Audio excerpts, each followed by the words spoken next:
লালি আর চলে এসেছি একটা ছোট ব্লগ নিয়ে। আজ আমি বানাবো দেখো লাউ চিংড়ি। তার জন্য দেখো এখানে আমি লাউটাকে আলুটাকে সেদ্ধ করে রেখেছি, কারণ সকালে রান্না তো একটু তাড়াতাড়ি সেদ্ধ না করলে হয়ে ওঠে না, সময় আমি পাই না, একটু প্রেসারে আমি সিটি দিয়ে রেখেছি। আর এখানে দেখতে পাচ্ছ মাছ অলরেডি কিছুটা ভাজা হয়েছে, আর কিছুটা দেখো এই যে কড়াইয়ের মধ্যে ভাজা হচ্ছে। এখানে দেখো কাঁচা মাছ, চিংড়ি মাছ, এখানে সমস্ত কিছু পড়ে আছে, কারণ এগুলো দিয়ে আমি লাউ চিংড়ি বানাবো। আর এখানে তোমার এটা হচ্ছে দেখো দেখতে পাচ্ছ মাছের তেল আছে অল্প পরিমাণে কিছুটা লাউ চিংড়ি বানানোর জন্য। দেখো এখানে আমি পেঁয়াজ আর তোমার রসুনটাকে নিয়ে গেছিলাম ছিলে নেবো। আর এখানে আদা আছে, জিরে, ধনে, লঙ্কা গুঁড়ো, হলুদ, সমস্ত কিছুটা আমি একসঙ্গে মিশ্রণ করে জল দিয়ে গুলে রেখেছি। এখানে দেখো মাছটা যে ভাজছি, আমি সেই মাছ দিয়ে আলু দিয়ে আর ভেঙে দিয়ে একটা মাখা মাখা তরকারি বানাবো। আর মাছটা কিন্তু ভাজা হয়ে গেলে চলো ওই যে কিছু মাছ আছে সেটা ভেজে। আর তার সঙ্গে আরও একটা জিনিস আমি বানিয়েছি, সেটা হচ্ছে সেটা দেখতে পাচ্ছি, এটা হচ্ছে বিট, গাজর আর আলুর ভাজা। দেখো সব মাছ ভাজা হয়ে গেছে, তোমরা দেখতে পাচ্ছ সব মাছ আমি ভেজে রেখে দিয়েছি।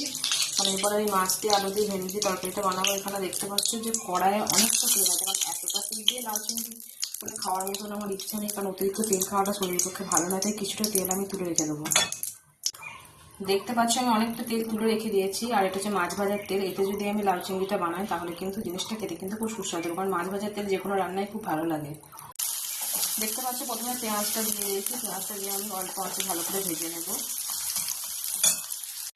দেখো পেঁয়াজটা ভাজা হয়ে গেছে, আমি এর মধ্যে রসুনটাকে দিয়ে দিলাম, একটু ভালো করে ভেজে নেবো।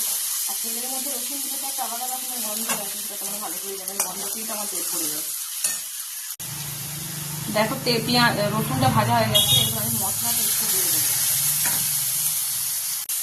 মশলাটা দেখো ভালো করে কষানো হয়ে গেছে, এরপর আমি কাঁচা চিংড়ি মাছগুলো দিয়ে দেবো।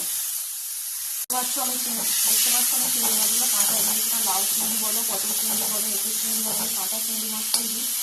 কাঁচা চিংড়ি মাছটা যদি মশলার সঙ্গে কষা হয় সেটা কিন্তু খেতে দ্বিগুণ বেড়ে যায় স্বাদ।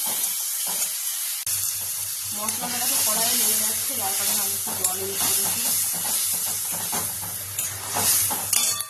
এরপর 5 মিনিট আমি এটাকে ঢাকা দিয়ে ভালো করে সেদ্ধ হয়ে নেবো চিংড়ি মাছটা, কারণ মশলাটা তার সঙ্গে কষবে। দেখো লাউয়ের সঙ্গে চিংড়ি মাছ আমি পুরোপুরি মাখিয়ে নিয়েছি। এবার এর মধ্যে নুন আর চিনিটা স্বাদ মতো আমি অলরেডি দিয়েছিল, দেখানো হয়নি তোমাদের। এরপর দেখো আমি 5 মিনিটের জন্য এটাকে ঢেকে দেবো। 5 মিনিট, জাস্ট 5 মিনিট ঢেকে দেবো। দেখো বন্ধুরা লাউ চিংড়িটা কিন্তু প্রায় হয়েই এসেছে। এবার আমি এটাকে নামিয়ে দেবো, জল শুকিয়ে গেছে। আমি এর মধ্যে কোনো গরম মশলা কিচ্ছু ইউজ করবো না, কারণ তাহলে চিংড়ি মাছের গন্ধটা পুরো চলে যাবে। তো বন্ধুরা দেখতে পাচ্ছ অলরেডি লাউ চিংড়ি তৈরি হয়ে গেছে। এবার গরম ভাতের সঙ্গে নাও আর খাও মজা করে। Tata, bye bye.